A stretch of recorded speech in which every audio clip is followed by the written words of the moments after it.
Está no ar o 3-1. Eu sou o Luiz Carlos Azedo e hoje, excepcionalmente, nós vamos debater a crise em Honduras. Nós estávamos programados para exibir um programa sobre a TV pública e resolvemos fazer esse debate por causa da situação naquele país que se agravou nas últimas horas. Nós vamos assistir agora uma matéria sobre a crise em Honduras. Desde o dia 28 de junho, Honduras vive em estado de sítio após o golpe contra o presidente Manuel Zelaya. Ele vem enfrentando forte oposição do Congresso hondurenho desde março deste ano. Zelaya pretendia modificar a Constituição para permitir a reeleição. O golpe militar foi apoiado pela Suprema Corte de Justiça. O presidente do Congresso, Roberto Micheletti, assumiu então o poder. A comunidade internacional repudiou o golpe de Estado e exige uma solução que respeite o Estado de Direito, garantindo a volta do presidente Zelaya. A crise acabou deixando do mesmo lado países tradicionalmente divergentes, como Estados Unidos, Cuba e Venezuela. A OEA, a Organização dos Estados Americanos, assumiu as negociações para restabelecer a paz política no país. A secretária de Estado norte-americana Hillary Clinton afirmou que o golpe contra o presidente de Honduras viola os preceitos da Carta Democrática Interamericana. No Brasil, o Itamaraty divulgou uma nota condenando o golpe e pedindo que Zelaya volte a presidir o país. Participam dessa nossa conversa a jornalista Eliane Catanhede, do jornal Folha de São Paulo, o jornalista Eumano Silva, do site Congresso em Foco, e o jornalista Beto Almeida, da TV Senado. Eliane, hoje você publica uma matéria dizendo que o Zelaya deve voltar amanhã para Honduras. Que informações você tem com relação a esse regresso, essa operação de desembarque dele lá em Honduras, depois de uma primeira tentativa que havia fracassado? Azedo, na verdade a matéria não é minha, a matéria é do nosso correspondente, que é o Fabiano Mesonave, que é um correspondente que tem base em Caracas e agora está fazendo esse circuito Manágua, Tegucigalpa e San José para acompanhar de perto a questão lá em Honduras.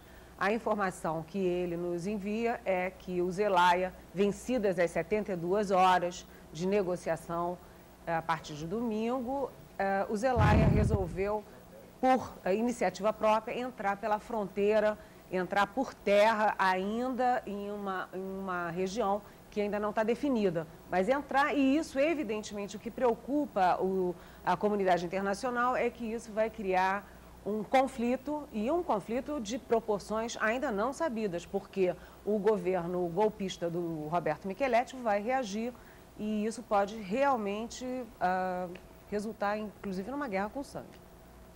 Eumano, o Congresso em Foco fez uma série de reportagens sobre a situação lá em Honduras, na própria Nicarágua, esteve um repórter lá há alguns dias. O que você tem de informação nova sobre a situação lá? Sim, de fato, o Congresso em Foco enviou o repórter Lúcio Lambranho. Ele foi inicialmente para fazer uma cobertura dos 30 anos da Revolução Sandinista, que é aniversário da Revolução Sandinista agora na Nicarágua, no domingo, dia 19. Quando ele estava já preparando a viagem, aconteceu o golpe em Honduras. Então ele já estava na Nicarágua, aproveitou e foi para Honduras nos primeiros dias do golpe. E ele retornou ontem, chegou a São Paulo ontem à noite, hoje pela manhã nós conversamos, e a impressão que ele tem, assim, é esse cenário que a Eliane está descrevendo, que é um cenário de que há um conflito iminente e que pode a qualquer momento realmente haver o retorno do Zelaya, e nesse cenário é um cenário de guerra civil, é um cenário de confronto armado. Não se sabe ainda, quer dizer, o atual presidente, o Micheletti, tem um grande apoio da mídia, ele tem apoio de 90% da mídia. Mas na população não é dessa maneira, você tem organizações de esquerda, sindicais e mesmo setores que não concordam com o golpe, que não estão apoiando o golpe. Então o cenário é esse, é um cenário preocupante, é um cenário que nós sabemos que a qualquer momento pode acontecer algum fato mais importante com o retorno do Zelaya. Beto, você que acompanha essa situação, essa crise, você acha que o governo sandinista lá da Nicarágua seria capaz de dar sustentação, vamos dizer assim, militar a esse regresso do Zelaya e a coisa evoluir para um conflito de fronteira? Como você está vendo a situação lá? Eu acho que não chegaria a tanto, mas acho que há, diante do fracasso das negociações, uma mudança muito significativa na posição dos Estados Unidos, inclusive tendendo a endurecer muito a posição em relação ao Micheletti, até mesmo visando congelar a ajuda financeira. Ora, a economia hondurenha é muito débil, ela depende dos Estados Unidos, ela é uma economia do café, praticamente, banana, depende de tudo, essencialmente dos Estados Unidos, e já estavam ocorrendo racionamentos de eletricidade, se não fora o fornecimento de petróleo que vinha da Venezuela, ou seja, cortado também, além das ajudas financeiras dos Estados Unidos, o Brasil cortou sua ajuda também, que é dada a Honduras. A União Europeia também congelou essa ajuda. O petróleo venezuelano foi suspenso, pelo que deverá haver um caos. Amanhã, inclusive, já está convocada uma greve geral de 48 horas, o que vai levar para um processo de intervenção popular muito maior. Não creio em uma intervenção militar externa, porque normalmente quem o faria, e isso mudou muito no mapa geopolítico da América Latina nos últimos tempos, sobretudo com o governo Obama, seriam os Estados Unidos. Creio que não é o caso, pelo contrário, a posição dos Estados Unidos tem sido evitar o mal maior e tentar evitar a radicalização ou uma insurreição popular que não está descartada. Beto, quem é o Zelaya? O Zelaya é um homem de estirpe oligárquica que, diante do beco sem saída em que ele se viu, numa economia sem ter para onde correr, com falta de... não há hidrelétricas, por exemplo, em Honduras, só tem café e banana, e ele viu a mudança do mapa político latino-americano, né? A integração latino-americana, a constituição da ALBA, ele se aproxima, então, do Chávez, faz uma troca de petróleo por produtos agrícolas, que a Venezuela depende muito, faz uma revolução energética, 3 milhões de lâmpadas foram fornecidas pela PDVSA, que é a empresa estatal petroleira venezuelana, para Honduras, para fazer uma economia de energia, além de uma sustentação de outros materiais, por exemplo, também recursos humanos, médicos e professores oriundos de Cuba, porque sabemos que Honduras é um dos países mais pobres daquela região.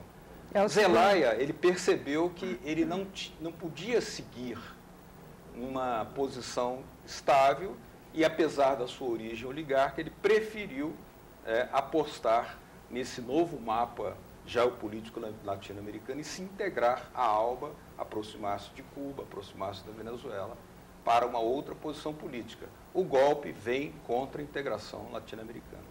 Agora, Eliane, você ia falar agora, como é que foi esse golpe? É porque ele é diferente de outras situações de conflito desse tipo. O que eu ia dizer é que o Honduras é o segundo país mais pobre daquela região, só depois do Haiti. Quer dizer, se você pegar a Caribe e a América Central, Honduras é o segundo país mais pobre. E ele sempre teve uma dependência assim, direta dos Estados Unidos. E o Zelaya representa uma tentativa de reequilibrar esse jogo. Como o Beto muito bem falou, o Zelaya percebeu uma nova estratégia latino-americana e ele tomou uma posição. Só que, do ponto de vista político, o que o Zelaya significa? O Zelaya, por que tem esse apoio internacional que você falou desde o início, que une Estados Unidos, Venezuela, Brasil e todo mundo? Por causa de um princípio, que é o princípio democrático que está na OEA, está na Mercosul, enfim, é um princípio democrático que está consolidado no mundo inteiro, de que o presidente eleito, ele não pode ser derrubado por golpe militar nem de espécie nenhuma. Mas, apesar desse princípio unir todo mundo, você tem uma distinção de visões sobre o processo interno de Honduras. Por quê? Porque o Zelaya, ao se aproximar do Chávez, do Evo Morales, do Fidel Castro, enfim, da esquerda latino-americana, ele também forçou uma posição de reeleição sucessiva, que é um processo que vem acontecendo nesses países, e que a Suprema Corte vetou. Quer dizer, a gente olhando de fora, a gente está focando no golpe que foi dado, o apoio ao Zelaya por causa do golpe.